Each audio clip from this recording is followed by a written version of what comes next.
Hello, everybody. Welcome to Cantina Social Hour. Happy Friday. Happy end of the week. Uh, Depending on where you're living, it could be great weather. It could be crazy weather. Right now, we're having crazy weather in San Diego. But it doesn't matter because Boba Fett is dope, y'all. And we're going to be talking about it this evening. And I'm super stoked because I have Chelsea from the Boba Fett fan club hanging out with me this evening. Chelsea, how's it going? Oh, it's amazing. I am so excited to be hanging out with you tonight. Always good to talk Boba Fett. Ready to go. Awesome. Nice. Well, thanks for joining.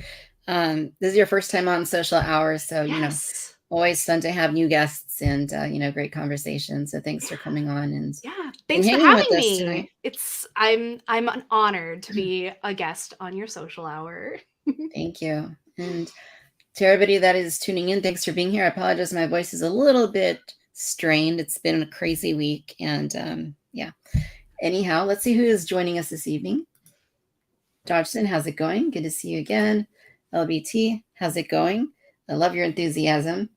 Paul, how you doing? Good to see you. Paul always with his Boba Fett logo. Love it. Paul, I'm into it. Jason, good evening. Good to see you too. We have Peak Obi-Wan. Good to see you, Peak Obi-Wan. Jacob is in the house. And we got John hanging out with us this evening. John, how you doing? Fetmatic is with us. Good to see you. Hi. Nice. Love it. And Boba Fett fan club. Hey, so good to see you. I'm so glad that you're also tuning in.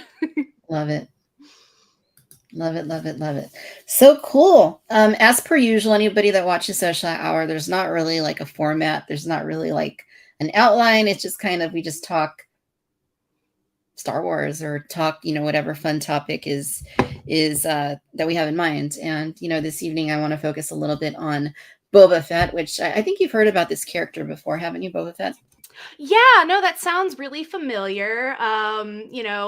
There's definitely not a whole wall behind me of like Boba Fett and clones and stuff like that. So, uh, he's just such a great character. I'm so glad that I get to talk about him. Definitely, definitely. So let's go back to the beginning for a moment. Sure. Um, when is the very first time that you became aware of Boba Fett?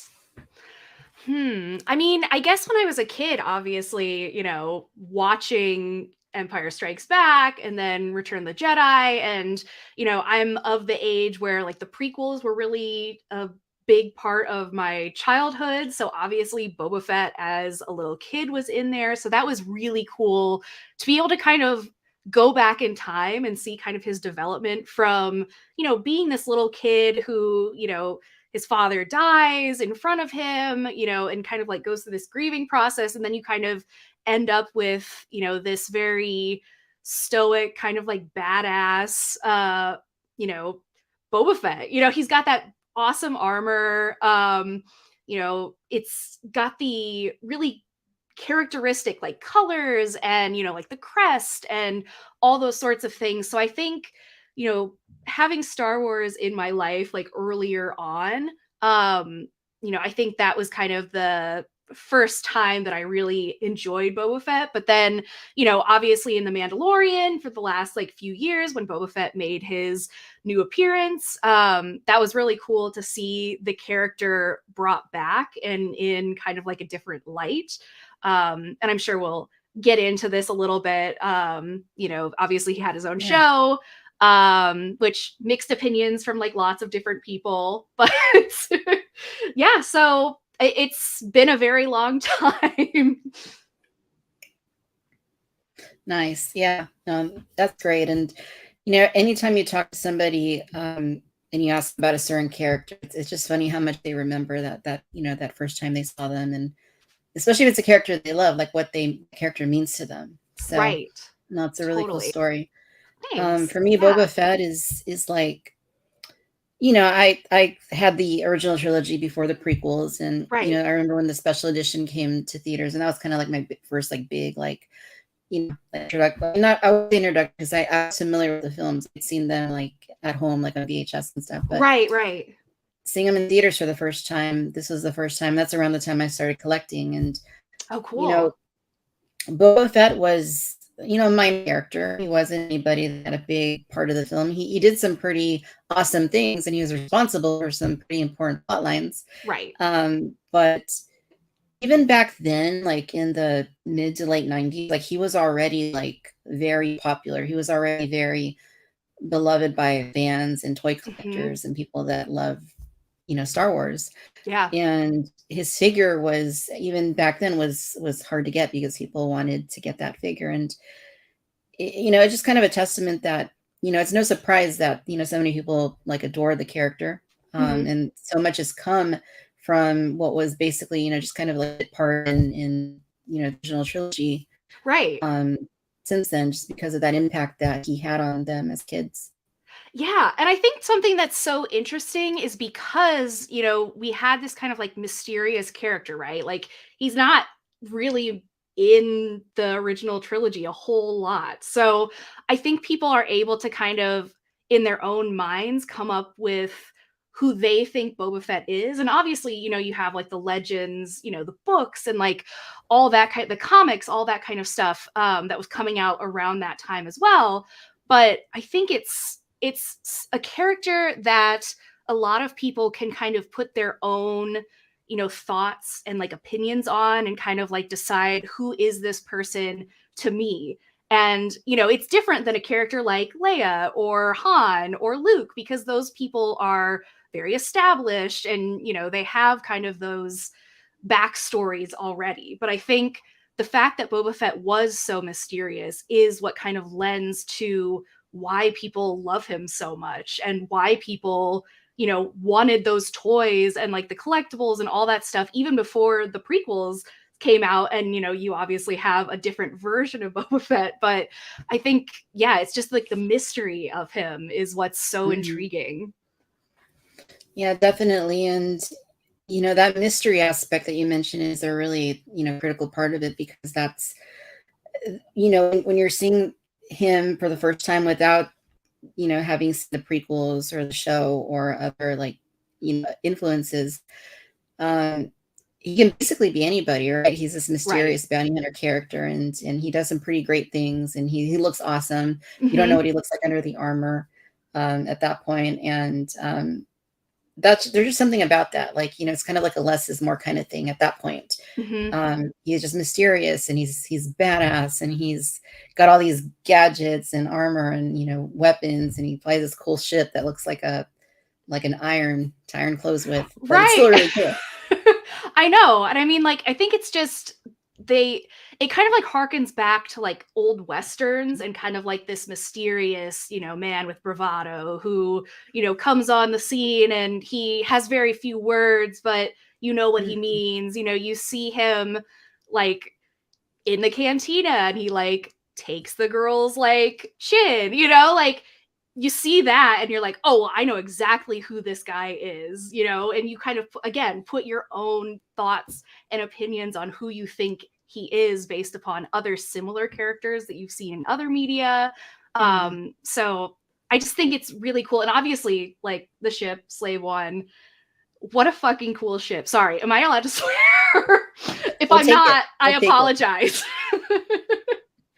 But it's so cool. I mean, like the way that it like rotates, and when you see it in that like the special edition with like Cloud City right there and like the ramp and stuff, like it's just such a beautiful picture. And it's a ship that we haven't really seen before, and it's not like the other ships that the rebels or the Imperials have. So it's that this is a special character and he has this special character design. So it's very cool.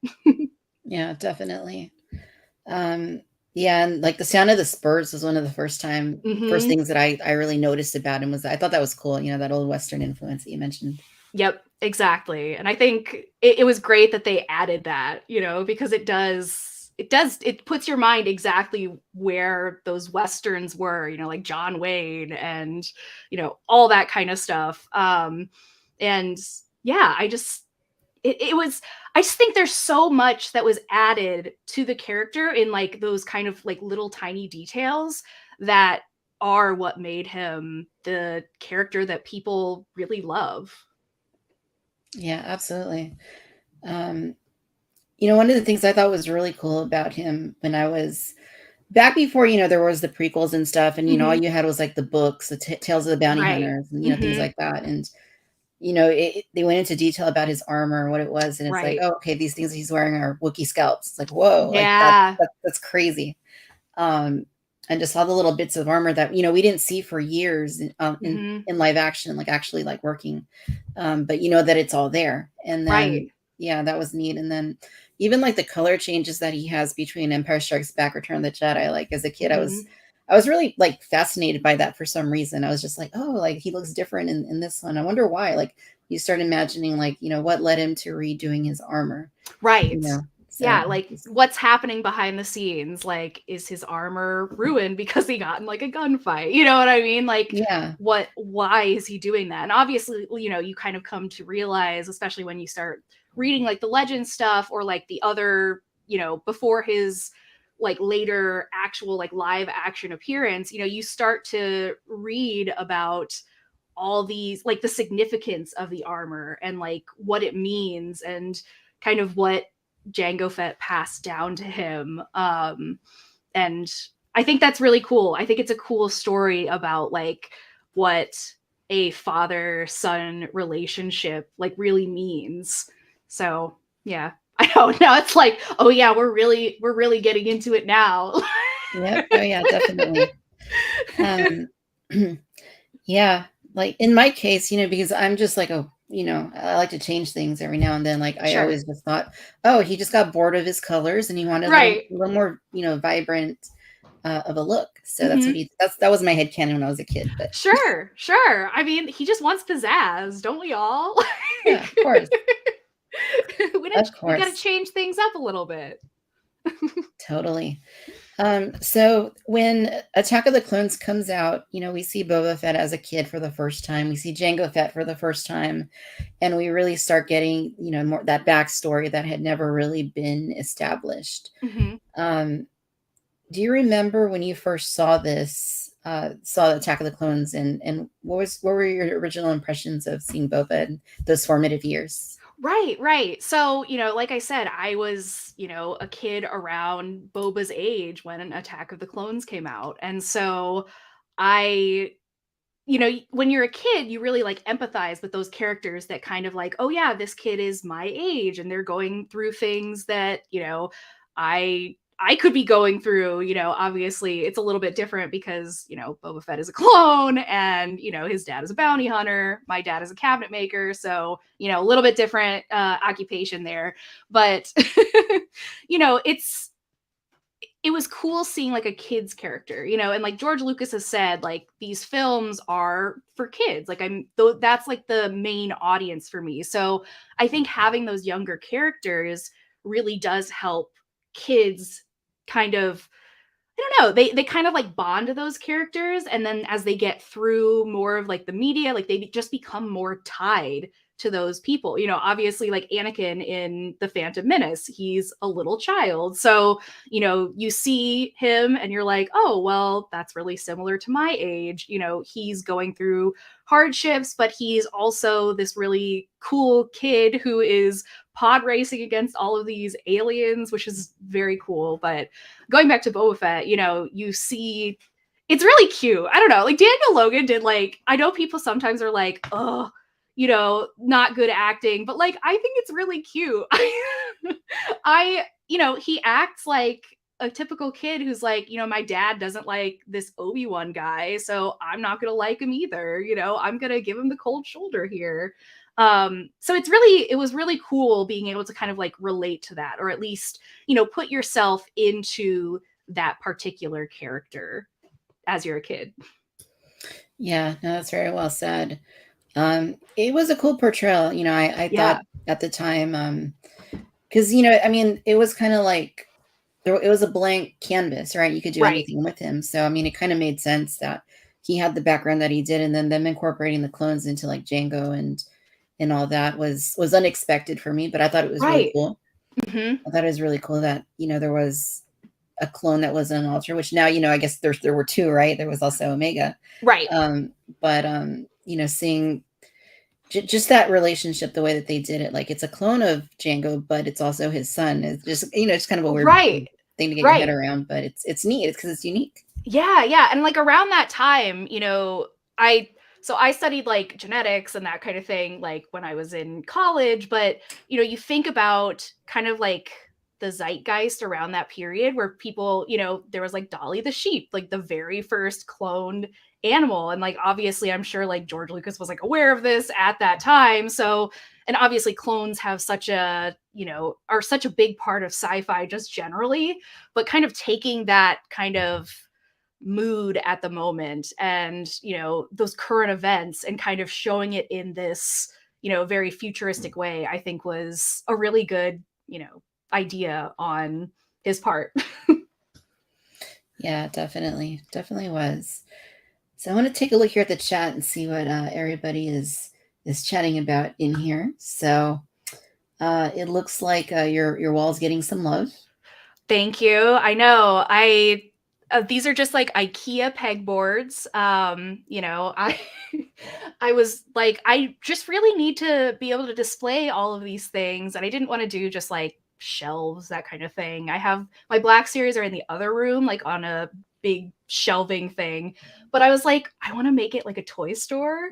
Like it feels like my house is a toy store, which is obviously, it just reminds me of being a kid and going into toy stores and seeing like the really full, I want to pick this one out, this one's really cool, mom, can you please get me this? It's so I'm really happy with how it turned out, and I think it's like probably my favorite part of my apartment. But Yeah, it looks great. Really does. Thank you. Thank you. And I see you have that old Power of the Force 2 Boba that has the big like missile. I forget what it's called, but Yeah. Oh, I just knocked over Django. Sorry, Django. But yeah, my fiance actually got this for me for my birthday. Probably like a few years back. He knows my love of Boba Fett, and he doesn't necessarily share it, which is fine. He loves Star Wars also, but like he's just kind of like, you're really weird. Why do you like Boba Fett so much? He understands. We've been together for a while, but well, that's what's important. Exactly, and like it's definitely the thought that counts. Definitely. Yeah. And that was a fun toy back in the day. Really Yes, for sure. I mean, it's so weird because it's like very obviously like this man did not have this giant thing. Like we all know this. Like, but it adds to the play value of those toys. Similar to those like really old Kenner toys where they're just like, well, we don't really know what's going on, so we're just gonna kind of like make stuff up. I love that this is kind of like harkens back to that. Right, and they did that a lot. Like Yes. Hammerhead, the alien. They all you see in the movie is his head, so they add these like legs that became like what he actually had, like in the prequels and stuff. So Right. Yeah, pretty cool. A wall made for a bounty hunter. Thank you. Thank you. I have many quarries here, probably too many.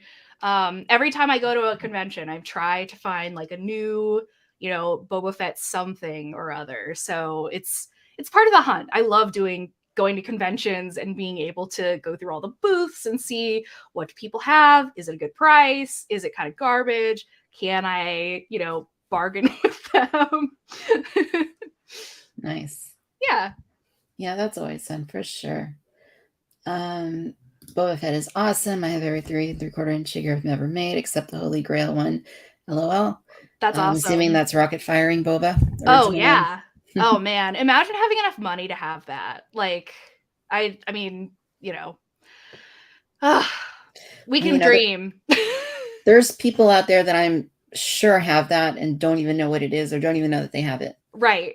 And that's really crazy. I'm in like a lot of these like Facebook groups where people constantly are posting like, this is my collection from when I was a child. Is anything like worth anything? And then they will have figures that are like in really good condition somehow that are rare figures. So yeah, I'm sure that there are like other rocket firing Boba Fetts that are just in somebody's basement or in their attic, and they have no idea that it's such a holy grail, like John was saying.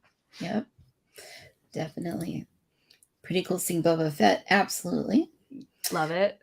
Ben Burtt killed it with the sound effects of the spurs, which aren't actually on his boots. Yep. I like to think that it's the knee pads that are making that noise, but that's just me. I like that. I love that headcanon there. But it really does. Like those sound effects really, Yeah. they add that little bit of mystery too. Yeah, definitely. Paul says Shadows of the Empire and War of the Bounty Hunters were great comics. Yeah, for Yeah, sure. For sure. very, very interesting stuff. Mm-hmm. And then Jacob agrees that the Fetwell is awesome. Is the rocket firing one on top on the want list? Oh yeah. I mean, like, if I ever, hit it big, with the lottery, I think that's probably my first purchase. Is that weird? Like that's my that's my go-to there. I don't even know how I would go about doing that. I guess just like hunt somebody down and be like, hey, do you want to make a lot of money? Right. Yeah, but I mean that would be so cool to have that. Or Steve Sansweet has like 8 of them. I'm sure you could spare one, right? Right. I know. Just go to Rancho Obi-Wan and be like, hey, bud, you don't know me, but you could know me. Nice. And one apparently sold last year for record-setting $236,000. I will never see that kind of money, but here's to hoping. Yeah, that's nuts. That's nuts. Like, yeah. I mean, that's a house, right? I mean, maybe not like everywhere. That's a house from where I'm from in Central Illinois. A $236,000 house is a lot for there. that is a good little chunk of money there for sure. Yep. Of course, in my area, it'd probably get you like maybe a shed or something. Right. Yeah. A little shanty. Exactly. The remake of Rocket Firing Fed is pretty cool. Chelsea, do you have that one? That's the mail away one from I think 2010. I do not. That's another one that's kind of like on my list to find, but that one is very cool. Yeah, I'll tell you a story real quick on that note. I relocated probably about 9 years ago, and I had 3 of those because I did mail away, and I had a bunch of mail away UPCs, so I had 3 of them. When I moved, all 3 of them didn't make it to my new place. No. So oh my gosh. That's when I had to go back and like eBay like later on. But yeah, right. It was annoying. Very annoying. I know. There's always stuff that like gets lost or like broken in a move. But like for something like that where you had 3 of them to be like, no, it's gone. Yep.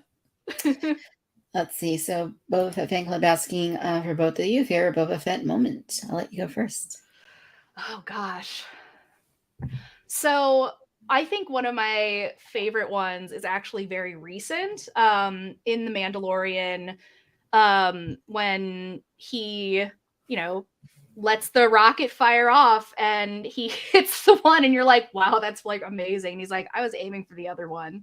That is it's such a badass moment, and it's just so much like, of course Boba Fett would say that. I was aiming for the other one. I just got my armor back. Leave me alone. Yeah. I was racking my brain like, it's got to be like an Empire Strikes Back moment. That's right. my favorite. But then I'm like, no, like wait, the one you're referring to from the Mandalorian season 2, like when he comes back and he puts the armor on and he just like kicks ass, like 100, like everybody, like he just like, it's incredible. Like just seeing him, because, that's one of those things is, when you're a kid seeing the original trilogy, it's Boba Fett, like the way that he originally was, but then you have that imagination running wild. What else could he do? What else did he do in the, just off screen? And then seeing him actually like do all those things you imagined was like, it was nuts. It was like mind blowing to me. Right. Like that fight choreography is so good. Like whoever choreographed that, like hats off to them, because it showed again, like how badass he is. He's like killing stormtroopers, just like hitting them. It's amazing. I love that. Yeah. Then they all run back into the shuttle.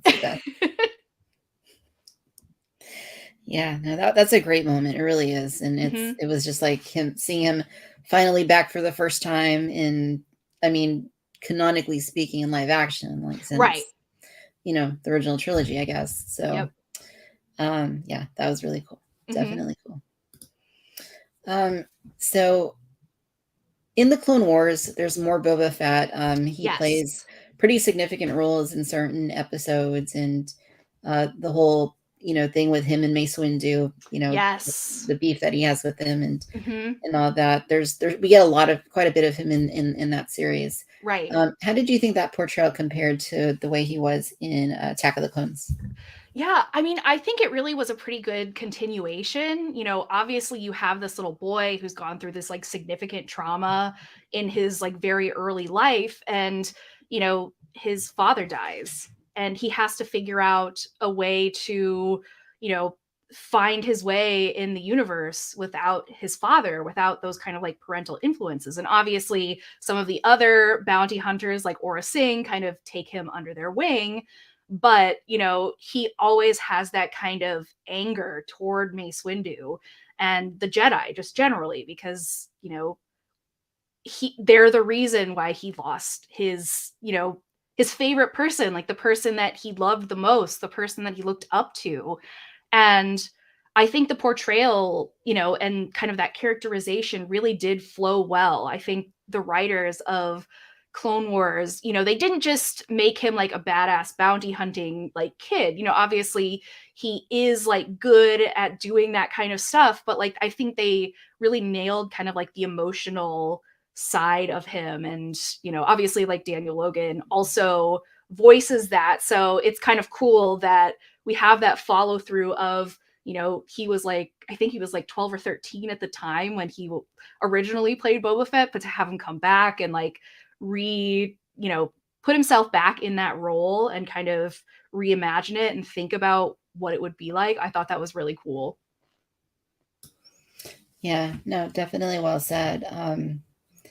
Yeah, it's kind of a wild story too, because like you're saying, he's suddenly an orphan, right? He's been Right. with Django his whole life, and then all of a sudden, at such a young, formative age, he's an orphan and he doesn't have Right. anybody. And so that was a really interesting dynamic, the way, like you're saying, that with Aura Singh and the other bounty hunters coming in and kind of showing him the ropes a little bit. Right. And yeah, definitely a more vengeful side, after losing his dad, Right. and seeking revenge for that. So it seemed to me like a really good continuation of his story, and it felt like it was just kind of like a natural progression from Attack of the Clones. Yeah, definitely, definitely. Because you can imagine, being a kid and you see your father killed right in front of you. It's like a Batman moment, right? Like, but it's, I don't know. I think they did a great job of like capturing what it feels like as a kid to go through that significant amount of trauma and like what you go through. And when you don't have someone who's like, let's work through your anger like together. And when it's someone like Aura Singh or some of the other bounty hunters, like I'm sure that they kind of cultivate that like anger in him because it makes him a good bounty hunter. Mm-hmm. Um, and partially, you kind of think back and you're like, well, is that what like Django would have wanted for him? And part of me says yes. I mean, Django wanted a little mini me to be even better than he was at bounty hunting. But I'm sure he would have wanted to be there for, his life and his training and all that kind Yeah, of stuff. yeah, definitely. It's in. I mean, at least he did have that first, 11 or whatever years of his life to be on, with Django, because you see a lot Right. of that come through later when he's an adult, Right. and even in the Clone Wars, I would say. Um, Even the dialogue, right? Like when he's in Mando season 2, using similar lines, like "I'm just a simple man trying to make my way in the galaxy." Yeah. So it's really neat to see that connectivity between the two portrayals, and yeah, I thought that was a great episode. I got to go back and watch it now It that really you was. I said know. Now I'm like, I need to go watch that too. Obviously, season 3 is like premiering next week, so I'm kind of like, should I just do like a speed run rewatch of like Mando seasons 1 and 2, and then the Book of Boba Fett? Yep. I'm trying to remember what year it was, but there was I remember seeing a video somewhere, and it was with George Lucas. It was before he sold Lucasfilm, but it was him talking to some people, like not necessarily an interview, but he was being filmed, like talking to people, and they asked him about Boba Fett, and he like said, yeah, he survived the Sarlacc. Yeah. Um, and I always thought that was really cool because, of course, like, there was like the expanded universe and everything that kept running with that Right. story. Yep. But to see him confirm it was really neat. And, then all these years later, at the end of the very first episode of The Mandalorian season 2, right before the end credits, there he is. Tell me about your Yep. feeling when you saw him on screen in that last moment of that episode.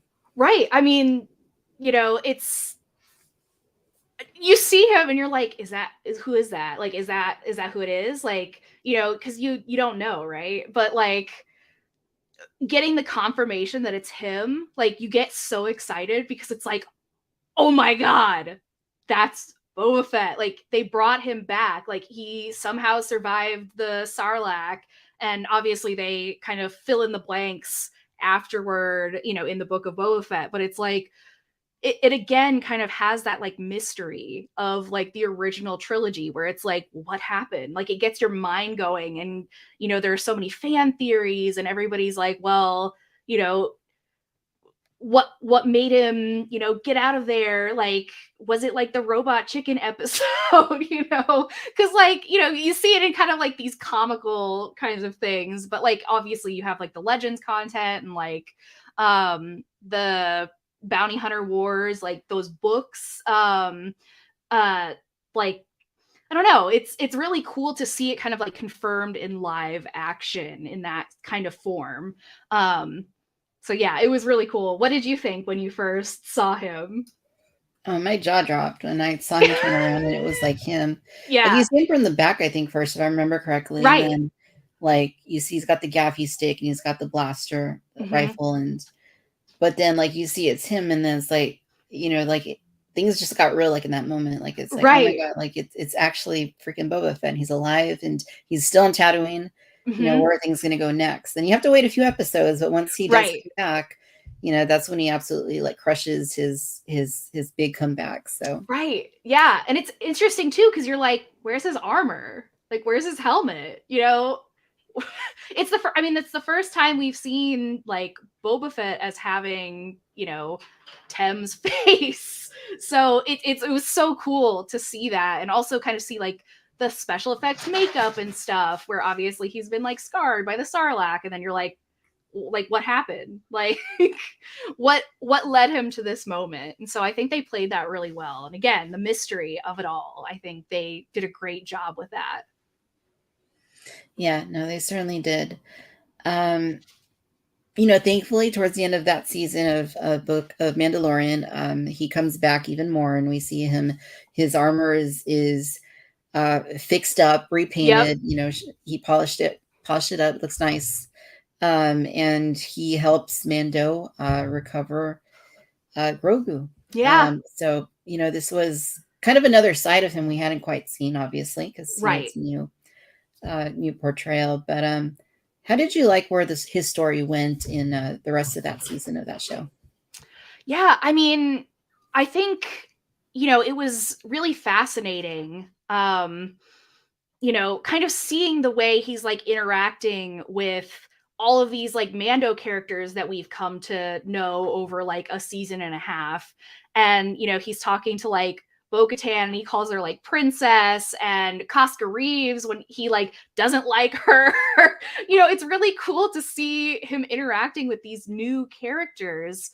And I think the other thing that's cool is that, with Mando, he Mando looking for his son, I feel like you can kind of tie it back again to that, like, I know what it's like to be missing a father or to like want this father figure back in my life. So I think, probably in the back of his mind, that's probably a lot of what was motivating his, wanting to help Mando get Grogu back.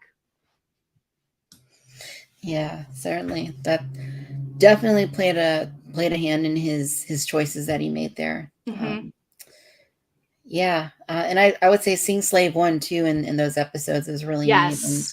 the one where you mentioned earlier how it rotates, but actually like seeing it rotate like in that episode, I thought like, oh, that's Right. how it works. That's Yeah, awesome. yeah. Well, it's really cool because they actually, I remember watching like one of, I think it was like the making of, that season. And they were like, well, like Doug Chang was talking about how like in the prequels, you see it, but you see it like rotate, right? But you're only seeing it from one angle. So they actually had to figure out how to make it work like on a mechanical level because, previously it was literally just like a little set where it was like 2 seats and, you see it kind of with the graphic, like the special effects and that kind of thing. But then, yeah, like they had to figure out like, how does this actually work? And so it's cool to see that in the concept art as well. Like, they have to figure out like how this extremely special, very different ship, goes from its, landing position to its like flying position. So it was cool that they had that, problem solving that they had to do there. Yeah. Yeah, definitely. Definitely so. I see a lot of comments. I'm going to switch over here and see what is being said over here. And there's talk about some of the action figures, like the 300th from 2000. Yeah, that was a really cool one. I remember buying that at Toys R Us. Toys R Us, rest in peace. Sorry, my cat is being like really annoying. So if you hear stuff off screen, it's because my cat is trying to get my attention. Love it. Yeah, my dog is right here next to me, but she's asleep. So, see, that would be perfect. She'll be awake in a little bit. I'm sure she'll be moving around and stuff, but right now she's asleep. John says that he has a figure signed by Jeremy Bulloch. That's really cool. Wow, that's awesome. That is super cool. Bounty is hands down one of my favorite episodes of the Clone Wars, not only for him, but for Ventress as well. Yeah, definitely. Joseph says, has anyone ever noticed in Empire Strikes Back, Boba Fett is about to shoot Chewie at the carbon freezing chamber? Darth Vader episode was gunned down, preventing Boba from shooting Chewie. Yeah, that is. Yeah, because that would have been really sad. Like, I mean, right. I'm not sure people would have liked Boba Fett as much if he like killed Chewbacca. You know what I mean? I don't think he would have, as much of the fan, kind of stuff. But although obviously he has killed other Wookiees, so I don't know. We just haven't seen it. Sure. And I mean, when you think about it too, like that actually even shows a little bit of like Vader's softer side, because I mean, he didn't really need to stop him from doing that. Right. Exactly. Milky Way Skywalker, how's it going? Good to see you. He survived the Sarlacc pit in Dark Empire in 1991, so it was finally exciting to see him on screen. Mm-hmm. Definitely. What is your favorite Boba Fett toy, and also what is your Boba Grail? Chelsea, I'll let you start. Cool. Okay, so mine is weird, and I will really quick grab it because it's very weird. So this is, if I can get it. So this is it's like a counterfeit Boba Fett, and I like found him at a con. I have no idea where he's from. I've like done Google searches on this. It's really cool, like looking at the back also, because it does kind of like have that like Kenner vibe, but and he's purple.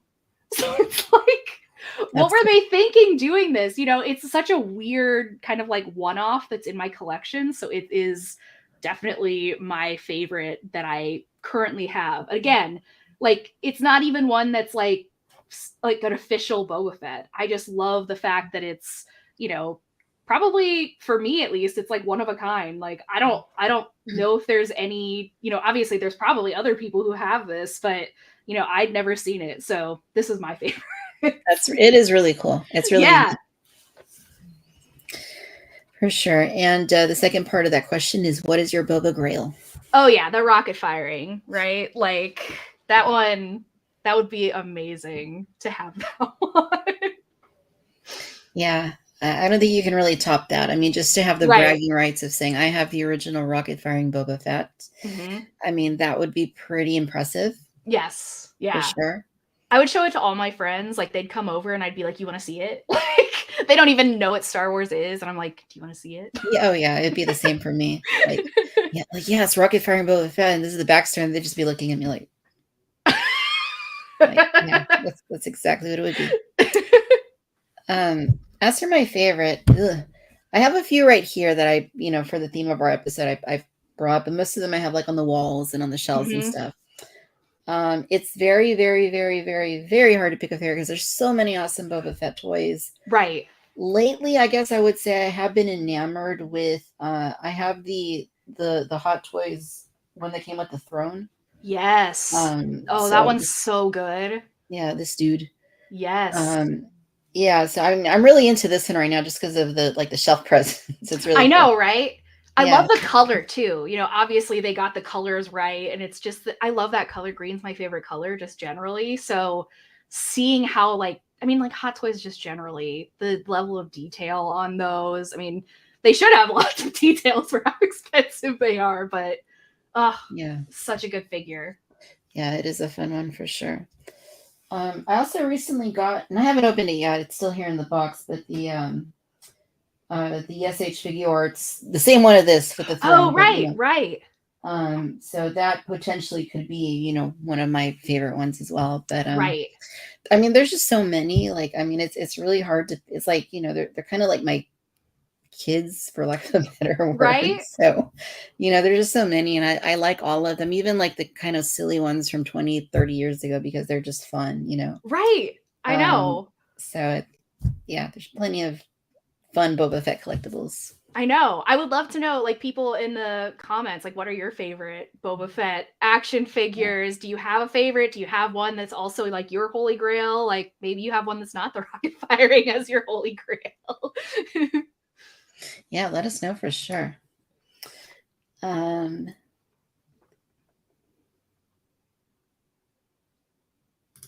a bantha. Like a bantha. What a classic line there. Like, I love that. It shows his kind of like silly side there, and really does kind of make him more like human to us. So that, and what a great gif, just generally, Yeah. Post that whenever you need to. Yeah, that was a fun line. It was kind of a random line when you're watching it, but then like later on, it kind of became a thing. So that was kind of fun. Alberto, good to see you. Thank you for hanging out with us. And Jason has a fun comment here. Vader wasn't protecting Chewbacca; he was protecting C-3PO. You know what? I love that idea. He's like, I built this. I don't want anybody to mess this up. Yeah. I think this question is for you. Do you collect Boba from overseas retailers like SH Figure Arts and Mayfex? Yeah, I have some of those like in my collection. I have the Boba Fett that is in like his new armor, but it's the Mandalorian version from SH Figure Arts rather. That one's like a really cool toy. I don't have like the Mayfex ones, although I would love to get into those as well. But we, like my fiance and I, we like primarily collect like the Hasbro, we have like a ton of Black Series figures. Like, it's insane how many we have, and I think he would probably kill me if I continue to get like more Boba Fett's, just like slightly different, similar scales, but like slightly different. Yeah. Yeah, there's no shortage of cool Boba Fetts. So. Right. I know. That's why having him as like your favorite character is, a real win. For sure. Milky Way says you can buy the reproduction rocket firing Fett from a seller in Asia. He has a J slot firing mechanism. I may have to get on that. Yeah. Send us the link, Milky Way. We'll take a look at that. Boba Fett is really cool. Yeah. No argument. No arguments here. They really knocked it out of the park with the droids version in both scales. Yep. Totally agree. Like, those are some of my favorite like Hasbro figures, recently. So really think they did a great job with those. Yep, definitely. My favorite is the Boba is the proto from movie Realization. That is a cool one. I don't have that one, but I do have the regular one, like with the green armor. Mm-hmm. And I just think those are cool because I started with the Vader and I was like, okay, that's a really cool, like, samurai influenced Vader. And I was like, okay, I'm gonna get the Boba. And those are the only two I have from that line. But yeah. Those are the only two. Like, if you were gonna get two, those would be the ones, I guess. So. Right. Yeah, I have the Boba and I have the Django as well. But you have to be really careful, like moving the stuff, because you can break the rangefinder off, as I have found, which sucks. But maybe I'll get another one that like isn't broken. Yeah, I think for a while I was seeing like knockoff ones like on eBay like a while back. So occasionally I have done that when I lose an accessory or something. I'll buy the knockoff and I'll just get the accessory, replaced. So Yep. I do that. And I think these are some answers here to your question about favorite Boba Fett toys. So Scott says, torn between the Hot Toys Mando Season 2 and the Hot Toys All Black Arena Suit. The arena suit. Chef's kiss. What a great, so good. It is gorgeous. Yeah. The matte, along with kind of like, I don't know, I love like matte kind of stuff. So seeing that, and it did have a little bit of like shiny stuff as well, but yeah. I think they did a good job with, how they, split that up. Yeah, I love the contrast on that one. It looks really cool. It's a really cool piece. Yep. He doesn't hold his he has like the long staff and he doesn't hold it very well. It's my only thing with him. But he really doesn't. Yeah. Are both getting the TVC comic Boba's coming out. So those are the Target ones. I missed the pre-order on those, but usually they come back in stock later on. Right. And I'm sure they'll be like in store as well. It took forever to get the droids Boba Fett, like the 6-inch one especially. But he ended up being like available in stores, which is great. Yeah, definitely. Jacob says, I would like to get the Tri-Logo Boba, but it all depends on price. Yeah, some of those are a little pricey. That's definitely a fact. Scott says the Mayfax figures are unbelievable for 6-inch. Yeah, they are. And what's really cool is that they did bring those back. I think you can still pick them up like from some import sites like Ami or Hobby Link Japan. Like, I mean, pretty reasonably priced, and you can get. So they did reissue them. I do have one here. This is the original release, but it's the same thing. It's like the Return of the Jedi version, but nice. It's pretty cool. Yeah, again, the coloring, the paint is really nice on those. Yeah, the only annoying thing is that these little things come out of his. Oh yeah. His shirt. If you pose him like this, right? Right. Pose him like that it's not a problem, but yeah, it's still a pretty neat, like proportionally speaking. I think they did a really nice job with it. I wish there was more merchandise for the pre-production design. Yeah, that would be neat. Yes. So there's like, the all white design, of course. And then there's also the one that was like in the parade, like before the movie. And that the armor's a little bit different. Yeah, both of those are really cool. I would love to see more collectibles of both of those. Yeah, like the Ralph McQuarrie like helmet, I think it's so cool looking. Hopefully, I know Black Series had that kind of prototype Obi-Wan, Darth Vader set that came out, but I'm hoping that they collect or like continue that and that they do that Boba Fett, because I would love to have that. Yeah, that'd be really cool. Definitely would. Boba Fett with the new hat, Simpson style. All right. That would be interesting. Yeah. Give him a cowboy hat. Must have all the Boba Fetts, of course. How can you not? I agree with you, Paul. Surprised there's not more Kenner completists rallying for a modern release of that armor. Yeah, that'd be interesting. Gotta love a 50th anniversary figure that comes out a year too late.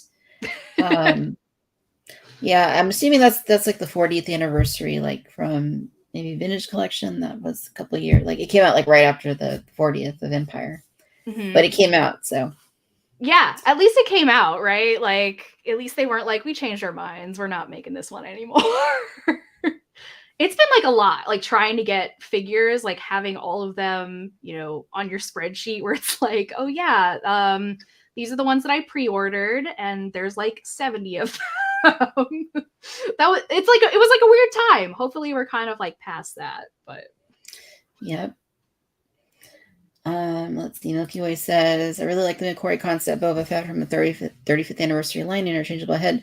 Yeah, so for the 30th anniversary collection, they did do a really cool concept Boba, and it did have the two heads. It had the opening like chest, with the little the flame effect and everything. So that was a really cool one. And we just did on a Cantina Chatter podcast. We've been focusing on the 30th anniversary collection. And that is one we talked about, like, we're raving about, because even though it was in 2007, it was still a really nice figure, and it still holds up pretty well.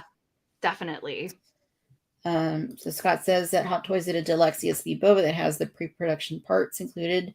Yes, it has the helmet, it has the gauntlets, and there's like one orange gauntlet, one red one, and the helmet has like the J guys on it. Yeah. Yeah, it is. That is a cool one too. And Adam says that hey Adam, how's it going? Those Target comic Bobas have popped back into pre-order status a couple of times. Nice, good to know. Interesting. Yeah, cool.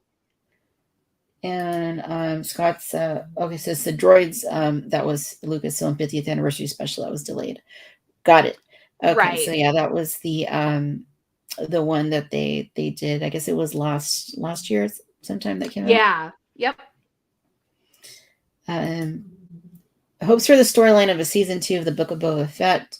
Not confirmed, but it was still just rumored. So I guess before we get into that, maybe we should talk about season 1 of the Book of Boba Fett. Right. Because we've kind of touched on Boba Fett's history as a character up through the Mandalorian.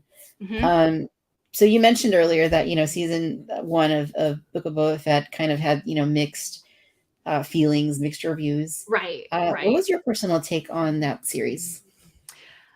So I feel like I have a different take than a lot of people had. And especially like giving it a little bit more time. I think while watching it, it was kind of like strange. Like, first of all, there are 2 episodes where he's like barely in them. So that was like another piece where it's like, what the heck?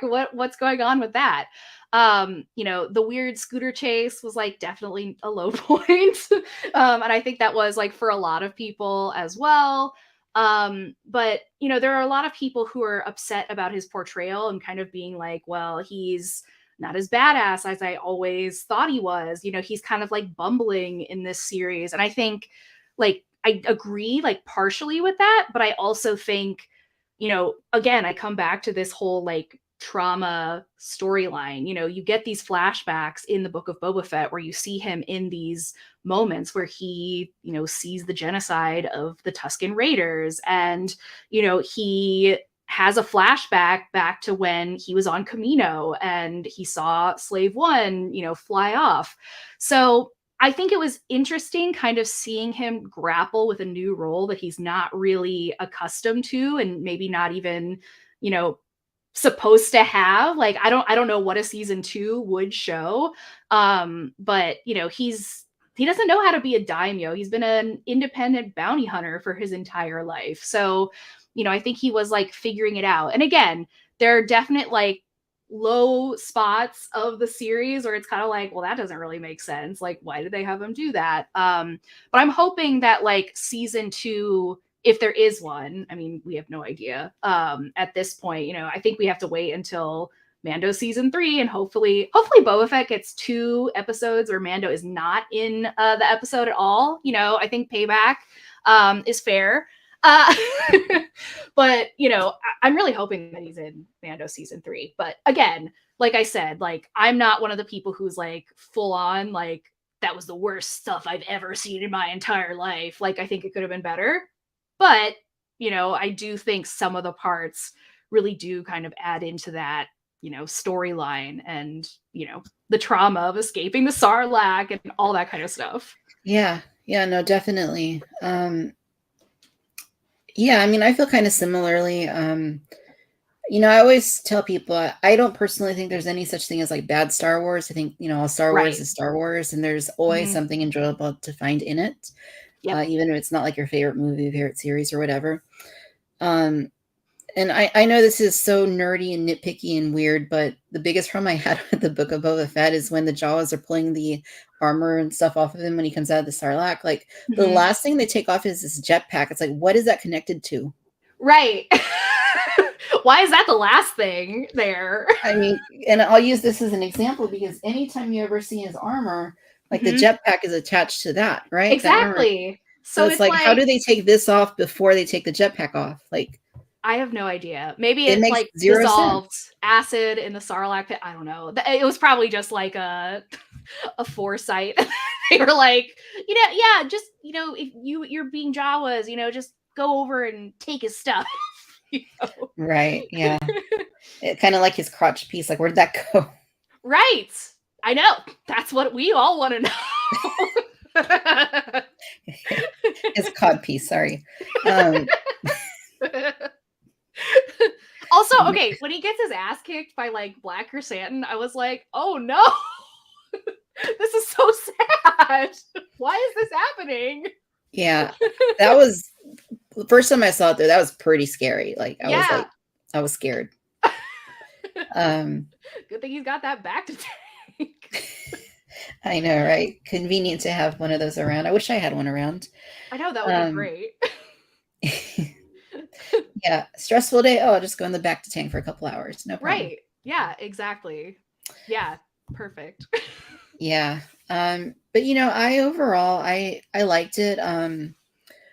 I agree that there's some things that I think could have been, handled a little more carefully and been a little better. But Yeah.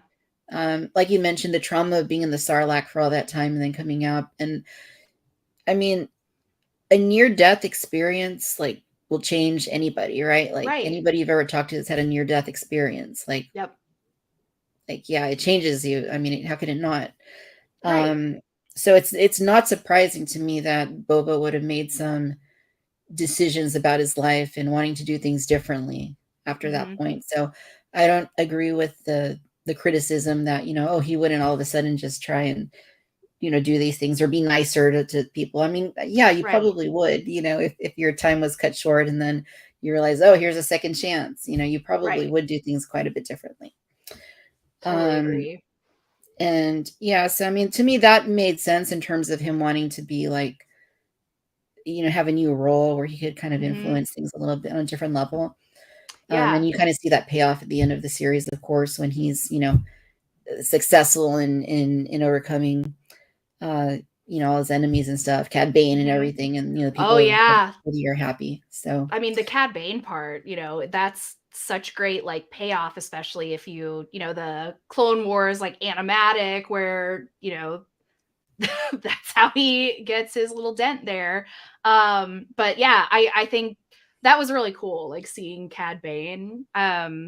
It's sad that he's like dead, but like also Cad Bane has to be like a bajillion years old at that point. So, yes. he's probably not as quick on the draw, but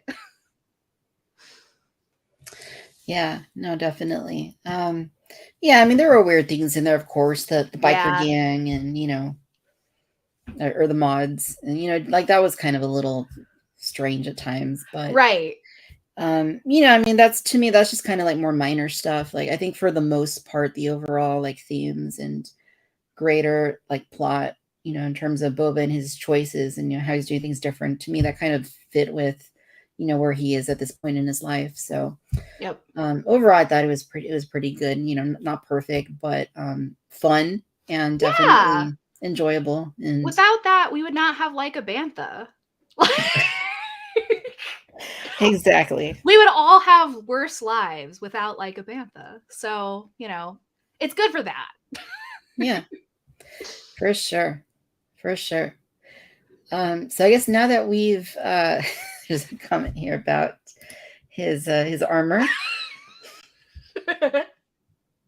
I'm calling it that from now on. Yeah, it might have been dented. I don't know. I didn't look at it that closely. Oh, I have. No, it is dented. Not in a weird way, okay? Good to know. Because I'm in Boba Fett fan club, you have to know where these things are. Of course, of course. Makes perfect sense.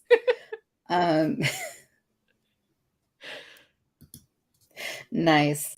So I guess now we can talk about season 2 and where we want things to go, if there is a season 2 of Sure. Book of Boba Fett. So I don't know. I legitimately don't know. What are you thinking?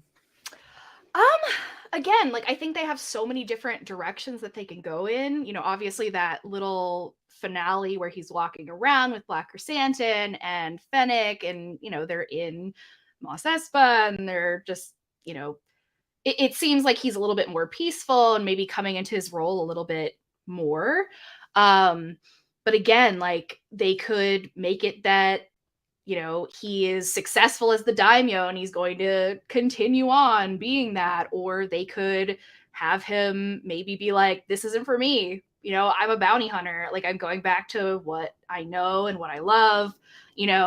We obviously have to see what happens in Mando season 3, but, I could see him, I don't know, being the Mandalore. Like, that would be kind of cool because Din doesn't really want to do that. But again, we have no idea yet. So I don't know. We'll just have to see. I'm excited. If they were to do a season 2, I'm totally gonna watch. Oh yeah. We'll definitely watch it if there is one. Mm-hmm. Yeah, and I don't know. I honestly don't. I mean, will he continue to try and be in charge there? I mean, I don't know. I mean, I don't know if that would make for like a great like story, like for over the course of a Right. whole season. I mean, Mm-hmm. I kind of see, Cobb Vanth survived, right? And he's in the back to Right. tank at the end. I mean, Mm-hmm. I wouldn't be surprised if there is another season, for Boba to hand off his responsibilities to Cobb Vanth. I mean, Yep. he does have experience as a mayor. He knows how to be in Mm-hmm. charge. He's a skilled fighter. And he's going to have robotic parts now, presumably. So Yeah. he'll have a So quicker who's draw. ready? Yeah. There you go. He will not be hunted down by Cad Bane anymore. Mostly because Cad Bane is dead. But Mostly because of that. Yeah. No, I hope there is season 2 as well. Yeah. Because it'll be more Boba Fett, more Star Wars, and more fun out in that, Star Wars universe. So you can't go Yeah. wrong there. I know. All these new like Star Wars shows, and like, the rumors that there's going to be like a new movie that they're going to announce, like maybe at Star Wars Celebration. Like, I'm all for all the Star Wars you can give me. I love the animation. I'm watching The Bad Batch right now. Andor was amazing. Again, any Star Wars you can give me, I will gobble it up. For sure. Milky Way makes a good point here. So just because he changes late in life doesn't mean there aren't plenty of stories of him left to be told before the change. So that is actually something Totally. they could do. They could do something focusing more on like flashbacks or before Return of the Jedi or whatever. That is something they have the option to do because we haven't really seen a lot of him before then. Right, right. I mean, it'd be cool to see like Daniel Logan like do those kind of like younger Boba Fett scenes. Like, I don't know, maybe other people are not like as enthusiastic about that, but it would be kind of cool to see. I don't know like how great of an actor he is like at this point like in his life, but you know what I mean. Yeah. Yeah, no, I mean that makes sense to me. Hmm. It would be cool. I mean, especially if you're setting it like, in the dark times or something. Yes. Yeah, I mean that'd be neat. How does for those first years where he like turning becoming a grown up and he is wearing the armor and all that. Like, what is that like? Maybe he's Right. not a great at what he's doing quite yet, or I mean, there's plenty Hmm. of stories to be told there. Yeah. Adam says maybe they should do a reluctant reunion with the ESP bounty hunters. That'd be cool. Yeah, that'd be interesting. Yeah. Before Dengar becomes Rothgar Ding. Yeah. Oh man. I also love Zuckus, just in case, so I'm, let's get some more Zuckus in Star Wars. I'm ready. The Book of Zuckus. The Book of Zuckus. Call me, Dave Filoni. Yeah, I mean, why not? I mean, weirder things have happened in Star Wars. Exactly. Obi-Wan got a show. Why not Zuckus? Yeah, it would be a major hit. The ratings would be through the roof. They would Oh, renew it for right, season right. 2 and a season 3. I mean, Yeah, no, I mean, they'd greenlight it for 5 seasons just to start. yeah, and think of the merchandising too. There'd be like Happy Meals with Zuckus toys, and Yeah, there would be like Zuckus like pet Chewy toys, and there would yeah, be Star Wars toys with his face on the packaging. Because yeah. Zuckus Nuggies, McNuggets kind of look like Zuckus, so that'd be easy. Yep. Let's do it. Let's make it happen. All right. Again, Dave Filoni, Jon Favreau. Would you like me to write a Zuckus show for you? Yeah, it'd be kind of neat too if it was more like a comedy like series, where it's Right. just like all the misadventures of Zuckus, where like he almost captures his prey, but then they get away like at the last minute, kind of Yeah, like yeah. Shredder and the Ninja Turtles. Perfect. Yeah, and like his relationship with Forlom. I mean, like, if you've like read like the War of the Bounty Hunters comics that came out, there's obviously the Zuckus, Forlom and Zuckus specific issue. It really added to my appreciation of him as a character, and like, he and Forlom, I'm pretty sure that they're together. Like, maybe that's just my headcanon, but like, No, a it girl could can be. dream. It could be. Yeah. And then you have the nice like love song, and you see them come in slow motion and Mm-hmm. sunset on. Yeah, never mind. I think we're ready to write this. Yeah, it'd definitely be a fan fiction if nothing else. Coming to AO3. The new series on Victoria's Cantina. Or a shirt, like to like conventions and stuff with Zuckus. I love it. That would be something. That would be something.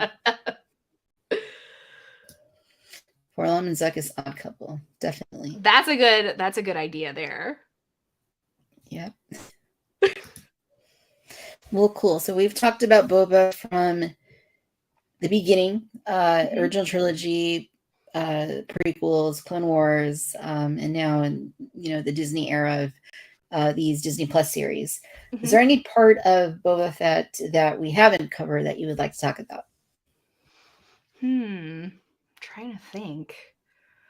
I don't think so. Like right this second, I feel like we went really in depth, and I appreciate that. I love being able to kind of like go in depth about Boba Fett, and again, why he's dope. He is dope. Boba Fett is dope. Yep. We're gonna make that trend. Please use hashtag Boba Fett is dope, y'all. Yes, please do.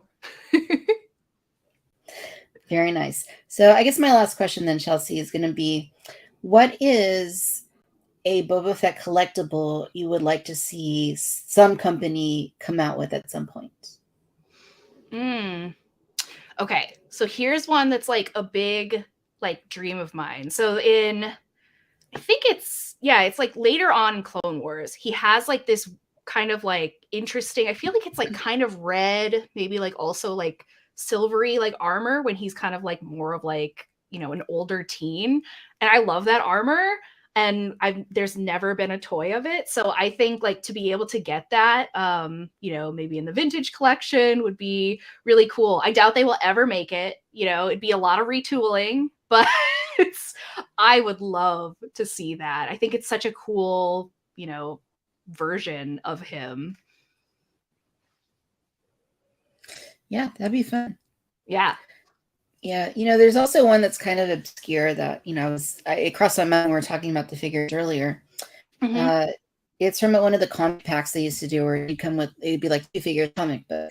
And they had like a comic painted Boba and like much more like vibrant, like, green and red colors. And then it also has like a purple droid in there, too, like a Death Star droid, but like purple. Oh, nice. That would be awesome. Yeah, like if they could update those figures, that'd be pretty neat.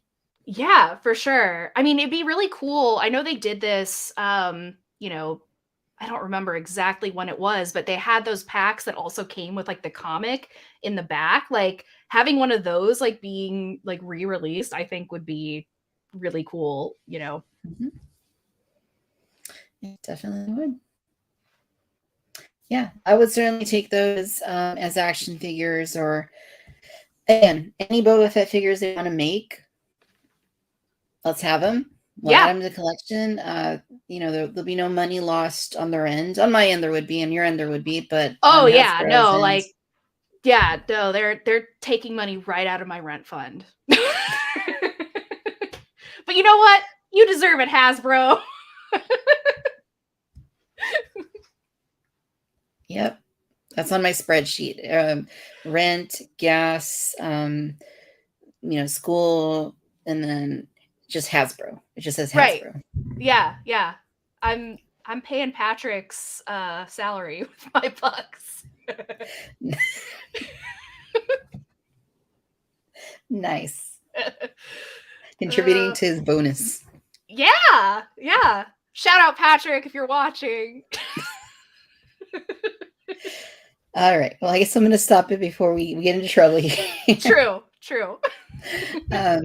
Chelsea, it's been a lot of fun. Thanks for coming onto the show this evening. Thank you so much for having me. I had so much fun. I always love talking about Star Wars and especially Boba Fett, Absolutely. No, thanks for coming on. Hopefully we can do this again sometime. Yes. And where can everybody that's been tuning in with us find you on the interwebs? Yeah, well, you can follow me at Chelsea B. Coombs. My parents decided to spell my name wrong, so it's CHELSEYBCOOMBS. I'm on Twitter. I'm on Instagram. Follow me there. I'm usually on Twitter, which is really sad. It's like an addiction, but you can fuel that addiction by following me. Fuel the addiction, folks, because why not? Why not? I do like the spelling. I think that's unique and that's very cool.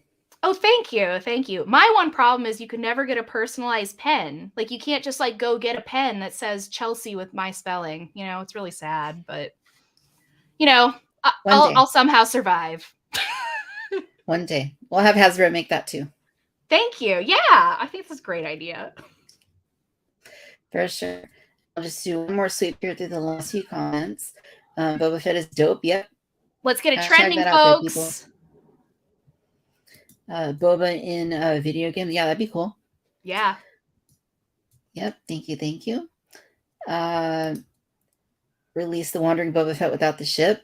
Yep, I think that they is confirmed that they're doing that. Yeah. Yeah, at some point. Jacob says, awesome show. Jason loves your enthusiasm, so I agree. Thank you, Jason. You're so nice. And thank you, Paul. So yeah, everybody that's been tuning in, thank you for hanging out with us. Thanks for your comments, questions, and for interacting with us this evening. Lots of fun as always. We'll see you next week. Until then, be well, be safe. May the force be with you. And have a good night. Take care, everybody. May the force be with you. Bye.